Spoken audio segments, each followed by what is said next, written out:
ఏంటే ఒళ్ళు బలిసిందానే నేరుగా మైలశంభు ముడుతున్నావు పద్ధతులు తప్పుతున్నావా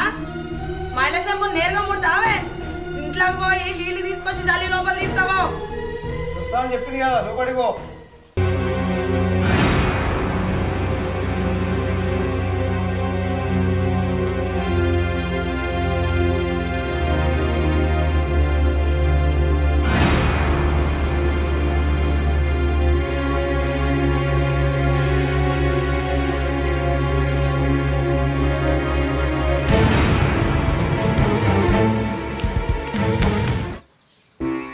అంజన్న మన తోటలో పోయి కూరగాయలు తీసుకురావా ఏమని పిలిచినవే గా కులం తక్కువని అన్నాను పిలిచినవానే ఆడు నీ అయ్య గీత పుట్టిండా అనే